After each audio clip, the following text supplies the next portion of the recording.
About Beer receives underwriting support from Madfitz Brewery. They understand the importance of independent journalism in the beer space, and their support helps fund original work. Learn how you can affordably support journalists by visiting allaboutbeer.com/support.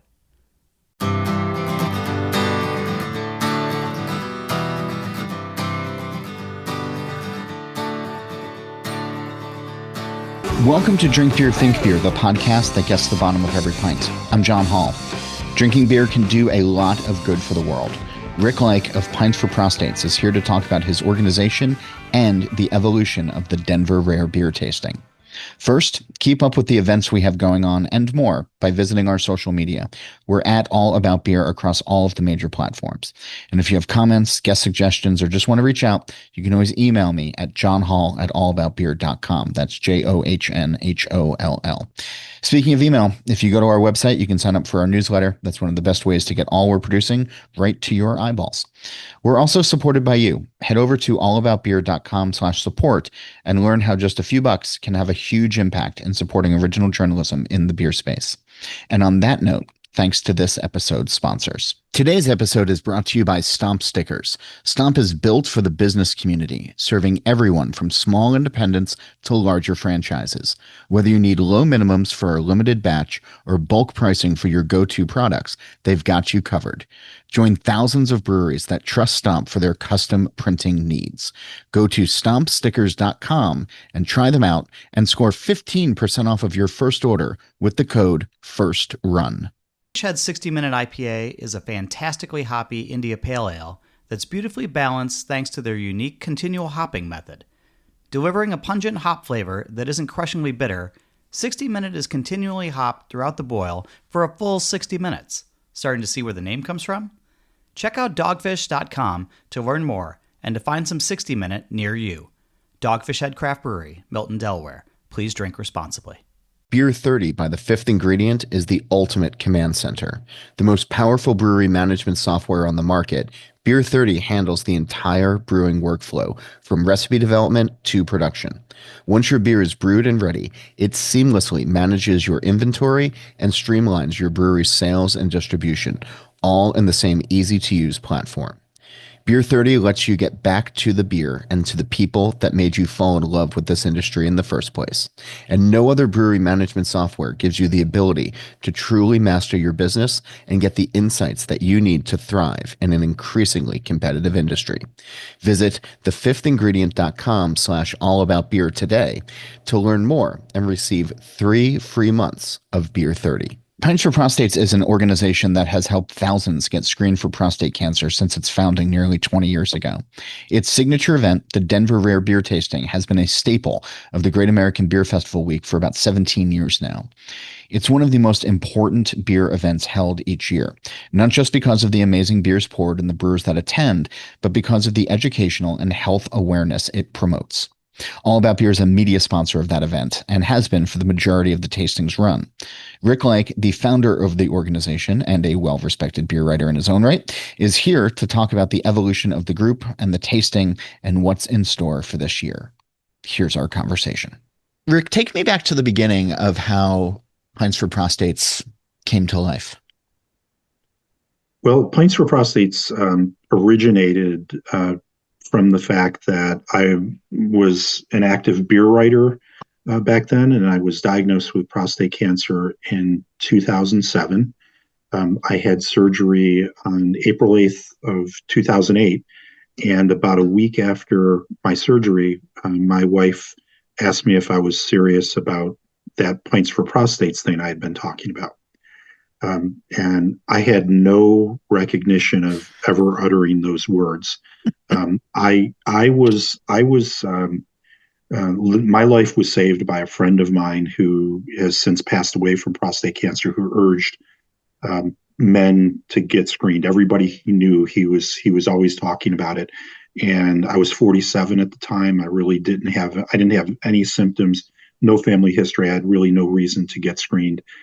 But I did it to basically shut up Michael Cunningham, my friend who had been pushing me to get screened. And that's how I discovered that I had prostate cancer. And when I went in for my surgery, they give you some really good drugs before they put you under anesthesia. Oh yeah. And my wife was there chatting with me, and apparently, right before they wheeled me in, I started talking about this idea of doing something to using beer, using the universal language of beer to reach people and make them aware of the importance of early detection when it came to prostate cancer. I mean, it's one thing to talk about it under the influence of hospital narcotics, and then it's another thing to kind of get it going. And I think a lot of people have good ideas at the bar, pre-surgery, all of that, and then don't act on it. But I mean, this once you remembered it, or once your wife told you about it, like, you really set out to make this happen. And I'm wondering, what was the driving force? Was it Michael? Was it your own bill of clean health? Was it just the reckoning? Like, I think anybody who starts something, there has to be like that fire underneath it. And I'm wondering, what was that fire for you, right? Not just like, oh, it was a good idea and go from there, Yeah, John, the thing of it is that I felt the need to do something because somebody had helped me. So this originally. I contacted the Flying Saucer Draft Emporium here in Charlotte and asked them if they would be interested in holding a fundraising event. And literally, I expected that this would be a one and done. We'd raise some money for a prostate cancer charity, send off the check, and that would be that. And once we did that, I had some encouraging contact with some brewers that I knew because of my beer writing. And a few of them started stepping forward, saying, "Hey, we'll host an event for Pints for Prostates, and we'll do this." And so we started down that path. And Jack Joyce, who the late Jack Joyce, who was of Rogue, the founder of Rogue, yeah. Jack called me up one day and talked to me for a few minutes, asked me for my address, and lo and behold, before the week was out, there was a $5,000 check. Wow. And I was like, okay, this has got some traction. Have to get serious about it. And we worked with an organization the first couple of years before we set up our own 501c3 for Pints for Prostates. So that path went forward pretty quickly. I love that. I think it's when you have people believing in what you're doing as well, I think that must help. Oh, it's incredible to realize, when you get that, when you have, this passion to do something, and all of a sudden others are joining you saying that's a great idea. Let's get together. Let's do something. That's so affirming, and realizing that the more folks I talk to about the subject, universally, somebody had a friend, a relative, a business acquaintance. They all knew somebody who had a prostate cancer journey. Yeah. As the organization progressed, right? And you're doing these events, like at some point, it's like, where did the idea for, okay, now we need to do something like a signature event? Like, how did that, because I mean, there's a lot of beer festivals. I think there used to probably be more back then than maybe there even are, now, just by being more breweries. I might be wrong on that, but I feel like it used to be every weekend there'd be 6 or 7 to choose from back in the day. And I know this is not a festival, it's a tasting, but how did the evolution to DRBT come about? Well, All About Beer has a lot to do with that, and so you're right. I think there were a lot more festivals out there. We would go to a lot of them, and some of the ones that we built great relationships with don't exist any longer. The Oregon Brewers Festival, the Northern Lights Rare Beer Tasting in St. Paul. All About Beer used to have like a World Beer Fest Oh yeah, yeah. That connection. was yeah. I Yeah. was when I was editor first time. Yep. We had those. Yeah. Yeah. So All About Beer was nice enough to give Pints for Prostates a booth at those events, and we would go for the weekend and raise funds at the World Beer Fest. And at one of the World Beer Fests that first year, it was either late 2008 or early 2009.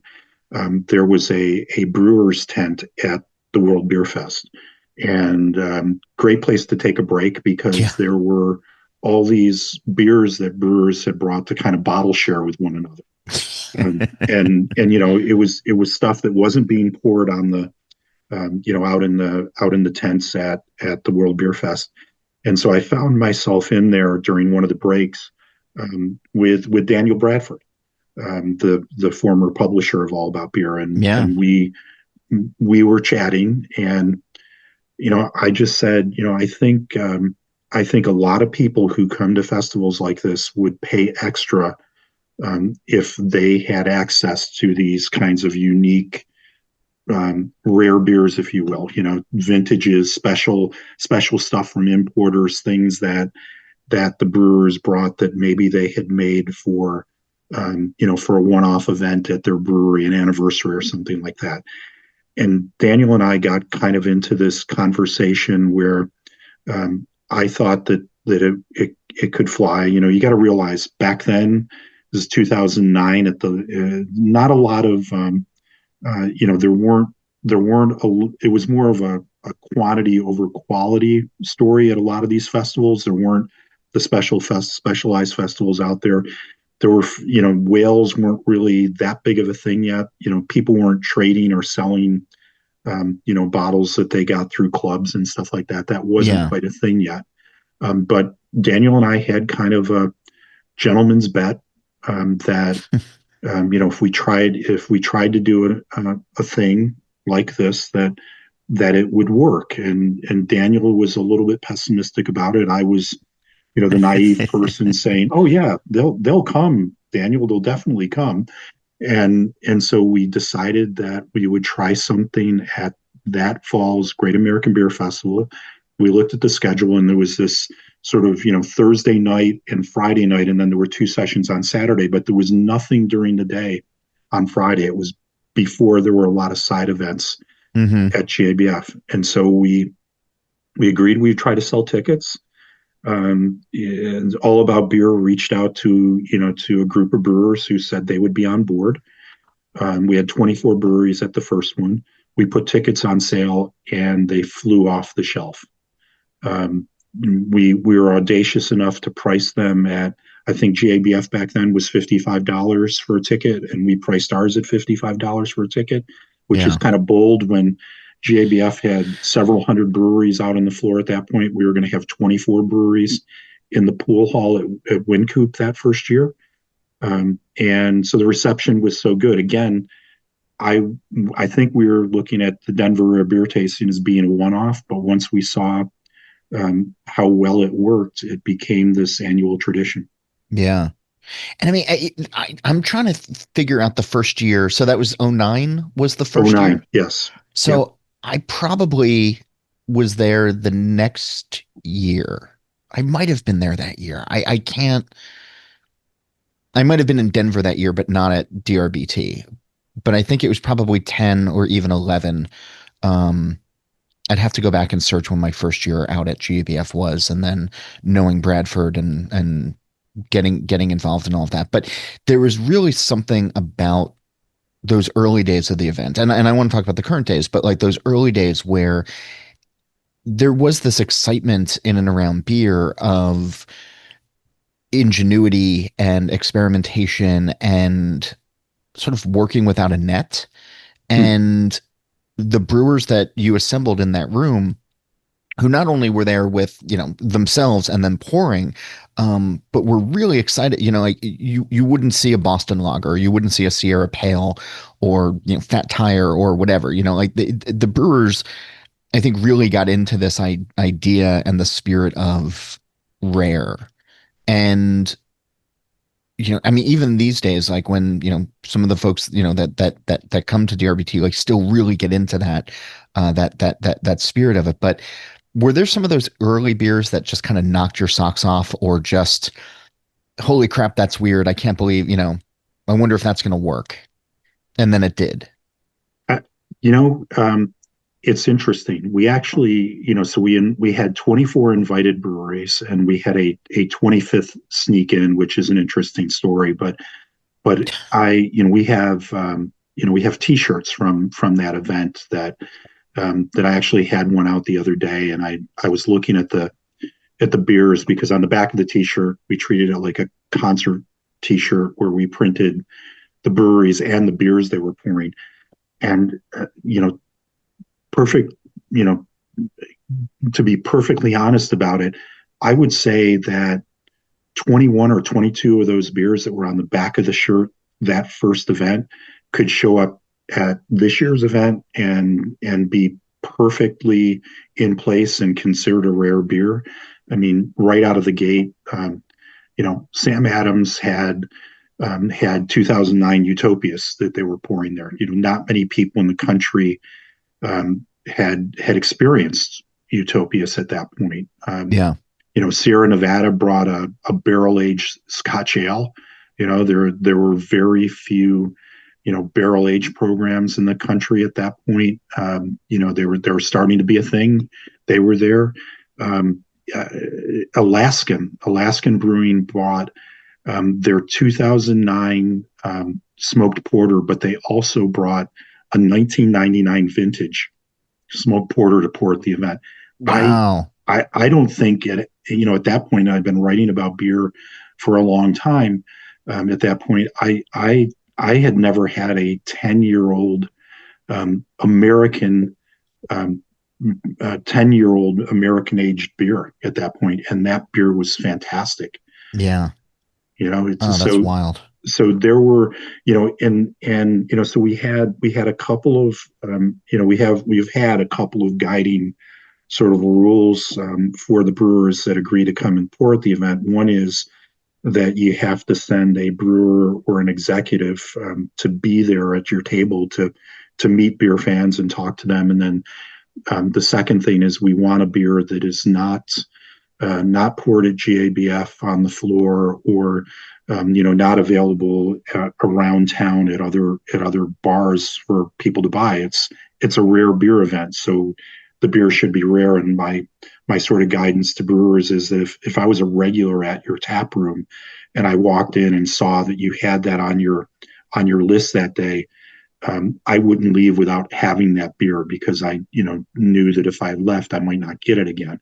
So that's been kind of our guiding principle for brewers, and I think they've been true to that. And what amazed me that first year, was that in the room, you had Rob Todd, you had Ron Jeffries, you had Ken Grossman,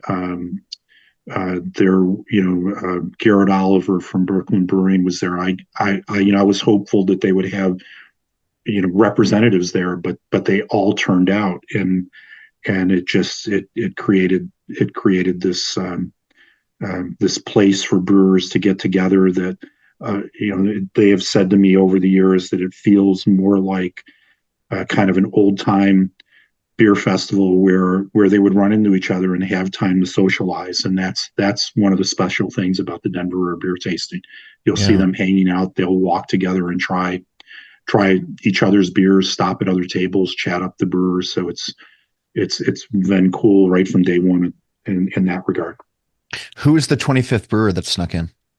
Well, so the event is about is a 4-hour tasting, and at about hour 2 that first year, a few kegs kicked, and I was going around. It was up in the pool hall, the second level at Wind Coop, so a little bit difficult to navigate around all those pool tables at a point. I remember that. Yeah, but a volunteer came over. I was having a conversation with somebody. Volunteer came over, grabbed me by the arm, and said, "Hey, Rick, you got to come. There's a home brewer over here. He's starting to hook a keg up." And I'm like, oh gosh, we can't have There's that because laws. Yeah. yeah, there's some laws we can't allow that. So I go, hustling as fast as I could through the crowd, excuse me, pardon me, and excuse me kind of thing, thinking whether or not I should just try to scale the pool tables and use them as stepping stones. Didn't do that, thankfully.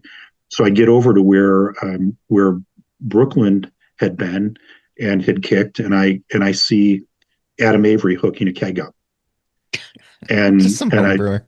yeah yes I looked at the volunteer and I said, no, if Avery wants to pour something, I think we can allow it. And Adam had come to the event. He had an Avery van downstairs, and I guess he had a beer in the back that he was planning to bring to an event that night that was special. And when he saw that the folks at Brooklyn had kicked, he brought Avery Voltron up and started pouring it at the event. And Avery Brewing has been at every single one of our events. We had that oversight the first year, and I always, have a good laugh with him about how they crashed the party, but they've been a great supporter. Man, I don't even know if they still, that was a sour. Yeah, I don't even know if they still, I don't even know what they're still making, to be honest with you, but, um, wouldn't that be fun to have it one more time this year? I'm sure Adam will bring something fun.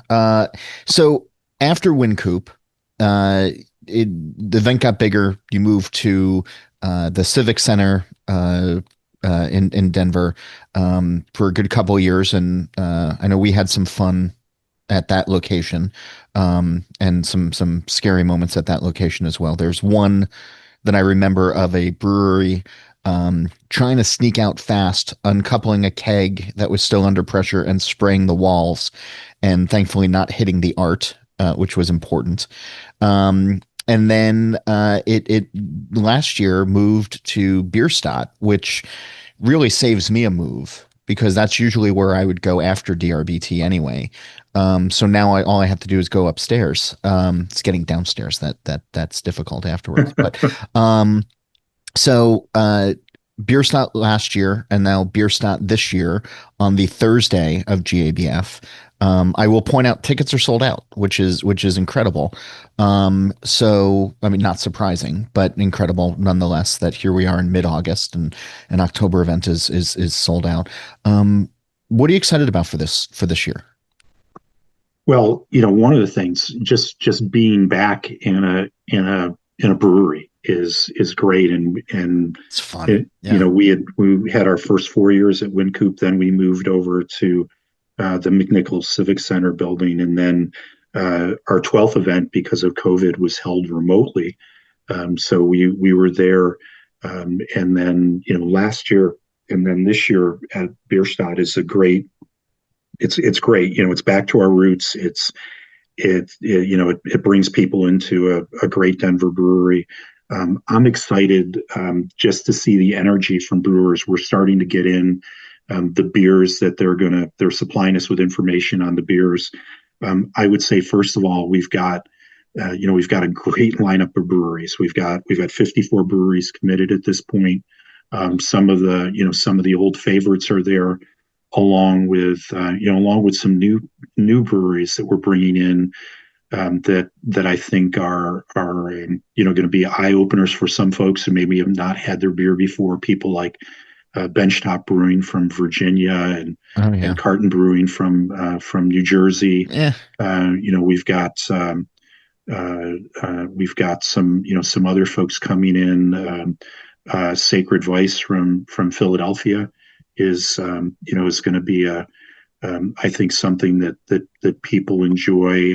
Downshift from New Mexico. So we're bringing in people who are making some really interesting beer that really need to be.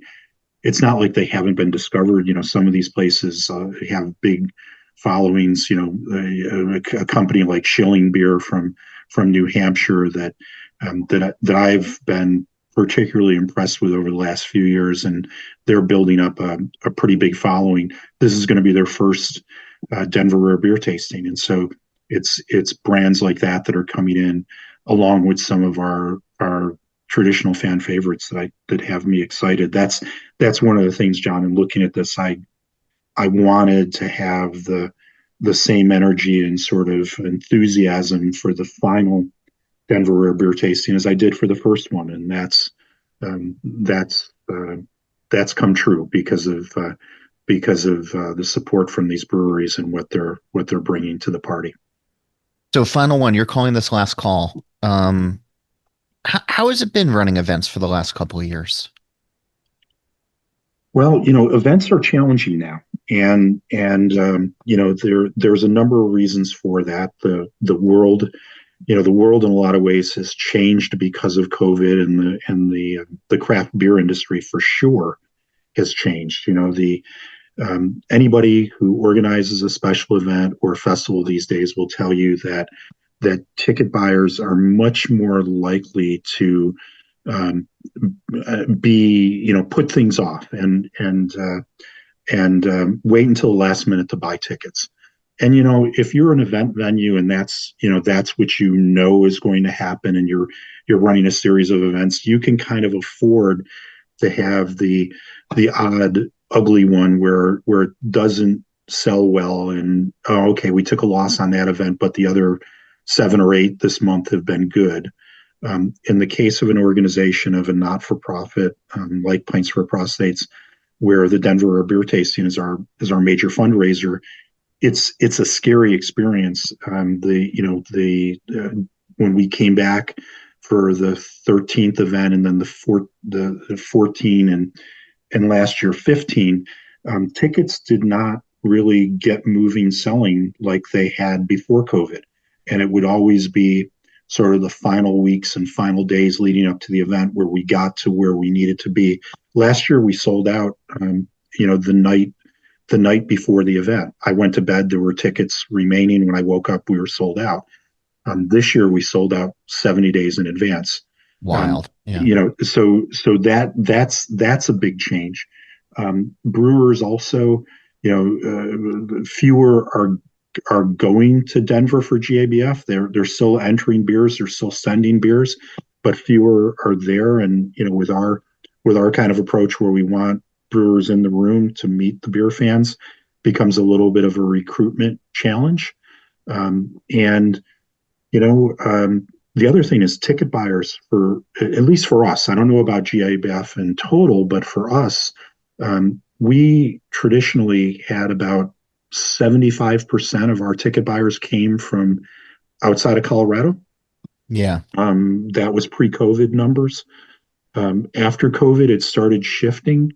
Last year, I think it was like 60-40, with 60% from outside. And we were riding on the benefit of people who would come to Denver as kind of a bucket list thing. They were coming to go to Great American Beer Festival. They hadn't done it before, and while they were there, they wanted to do other things. They wanted to go visit the breweries in Denver that they had heard about, and wanted to go actually to their tap room and do things. And then they looked at other events, and we really benefited from that. The other thing that we knew is that every year, about 25% of the people in the room had never been to a Denver or beer tasting before, and a lot of them had never been to a GABF before. So as people traveled less to go to festivals, that had an impact on us. This year, I looked at tickets the other day. Looks like we have people in the room from about 40 states, and we've got 40 states, Puerto Rico, Sweden, and Brazil in the room with us. So it's kind of back to what it was pre-COVID, and I think part of that is people who experienced it once want to do it again, or people who told their friends after they were there, this is the last chance for people to get there. That's what's happened, and that's why we're at a sellout already. Yeah.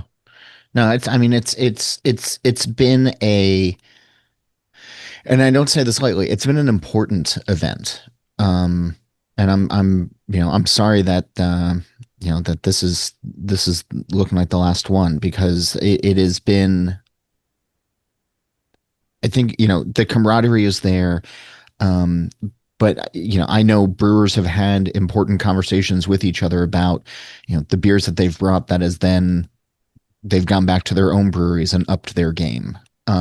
Or, you had early volunteers like Chad, who, got to meet idols like Sam Calagione and then opened up his own place that now, is so important to North Carolina. Like there's all these things that have happened within the walls of your tasting that have contributed really importantly to the industry. And for that to be gone as of next year, I feel it's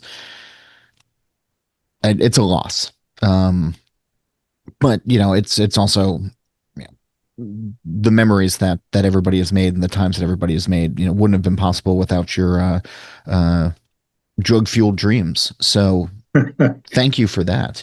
Well, Yeah, John, that's really generous of you to say. Somebody like Chad Henderson, who made the trip out there as a friend of mine, to then a few years later have Noda Brewing open, and he was pouring for Sam Calagione that first year at the first event. that's what it was. Yeah. Wide eyed, right? And then when that brewery opened, I made sure the first year that we invited Noda back out that I put him at a table with Dogfish Head, and I said to Sam, this guy was a volunteer pouring for you the first year, and now he's chasing you in a different way. He's got some really good beer, and he's a friend and a competitor kind of situation. But there have been a lot of great moments at the event over years. Some friendships forged, some collaboration beers created where people got together because they were at a table together or they met on the floor and going around. But this event has always been about that sort of thing, and more importantly, raising funds so that we could support the free screening programs that we've run around the country with the Prostate Conditions Education Council. And we've literally been able to screen thousands of guys over the years because of the money raised at this event and some of the other brewery and festival events that we've done around the country.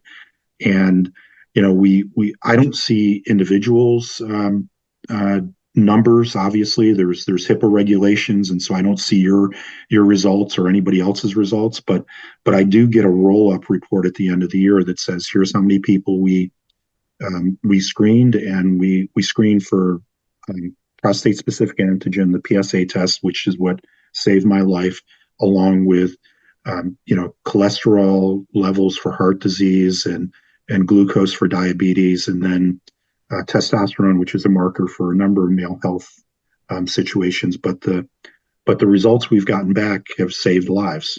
And if there's a legacy out of the Denver beer tasting that I think will carry forward are the people who have gotten screened and have caught a health issue in time, whether that's prostate cancer or something else. Because over years, a few of those folks have come up to me at different events and will just sort of pull me over the side and say, "Hey, I want to let you know, my results came back, and I'm doing this now, or I had surgery for prostate cancer," and that's the real the real legacy of this event.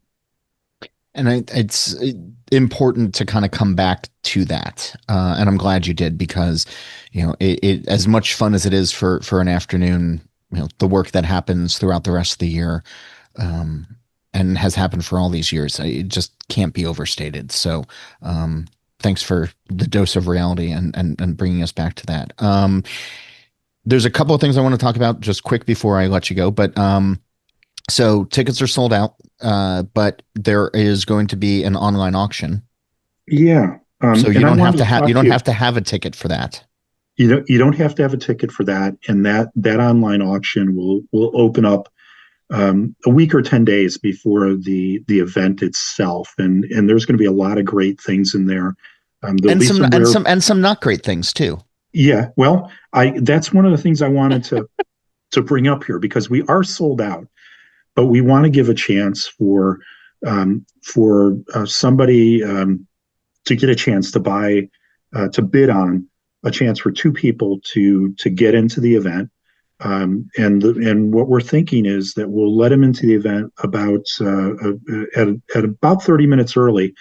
And John, I'd like you to commit to kind of playing host for those folks. And I know last couple of years you've done a preview piece of the fest where you've listed Yeah. like your 5 or 10 beers to try at the Denver beer tasting, and I'm thinking people might want to walk the floor with you for 30 minutes or so before we open the doors and try some of those beers with you. Listen, for you and for charity, I will absolutely do that. I will say that whoever bids on this and wins, I'm going to question your sanity that you want to hang out and drink beers with me. But it goes to a good cause, and I'm excited to do it. And we'll find some other ways to make it worth those people's whiles as well. But yeah, I think that's going to be great. So that'll be up on the website. As the event gets closer, and we'll obviously be promoting that on All About Beer as well. But so it's there's still ways to do good even if you can't be with us in Denver in October, just about 2 months from now, which is Yep. which is wild. Before I let you go, Rick, on this program for a while now, I've been asking folks the Green Door question of the premises, the television show, The Good Place. In the final season, introduces a concept of the green door, and on it, the characters can walk through it and be wherever they want to be, doing whatever they want to do. So if we had a green door on our plane of existence, and this conversation ended, and you could walk through it and be at any pub or any brewery anywhere in the world, where would you want to go? Who would you want to be with, and what would you like to be drinking? Wow, that's a great question. Um, does it have to be an individual or could it be a group? This is your green door scenario. Okay. It can be whatever you want it to be. All right. So here's what I would love to do. I would love to be able to walk through the door. You know, John, that I am a rock beer fan. You are, yes. And so I would love to be able to walk through the door at Schlenkler in Bamberg, Germany, with every brewer who has ever poured at the Denver Rare Beer Tasting, and my family included, along with Mike Cunningham, who saved my life. And so we would be bringing some brewers who no longer have breweries today, and unfortunately, some brewers have passed away that have been involved in our event. But if I could go through that green door and be there at that magical place to lift one of their smoked Marzens with everybody and say thank you for the support and the love, that's what I would do. I love that. Well, thanks for everything, Rick. Thanks for all that you've done, all that you're continuing to do. And I'm looking forward to seeing you in Colorado in a couple weeks and clinking some pints and raising money for a good cause. But thanks for being on the show this week. Thanks for hanging out. Hey, John, great to talk to you. Cheers. And I'm looking forward to seeing you in Denver. If you are a fan of Rauch beer like Rick, make sure you join the This Week in Rauch Beer group on Facebook. Just search it on that social media site or follow at TW Rauch Beer on Instagram. And as always, you can reach me anytime on email at johnholl@allaboutbeer.com. That's JOHNHOLL. Go visit allaboutbeer.com. You can check out all the new content we're producing as well as the archives, which go all the way back to 1979. Follow All About Beer on social media at All About Beer. And before we run, here is a word from this week's sponsor. StompStickers.com is loaded with features to make ordering a breeze. They save all your artwork and order history, so restocking your bestsellers is just a click away. Oh, and did we mention free shipping on every order? Try Stomp Stickers today and snag 15% off of your first order with the code FIRSTRUN. Calling all hopheads. Dogfish Head's 60-minute IPA is a fantastically hoppy India Pale Ale that's beautifully balanced thanks to their unique continual hopping method.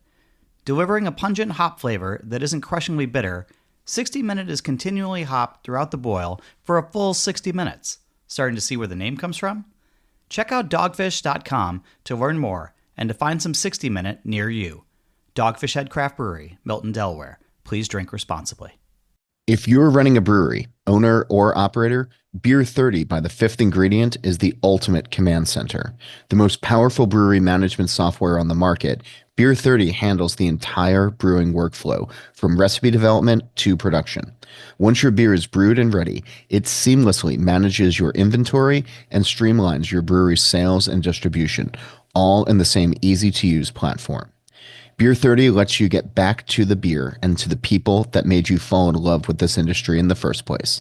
And no other brewery management software gives you the ability to truly master your business and get the insights that you need to thrive in an increasingly competitive industry. Visit thefifthingredient.com/allaboutbeer today to learn more and receive 3 free months of Beer 30.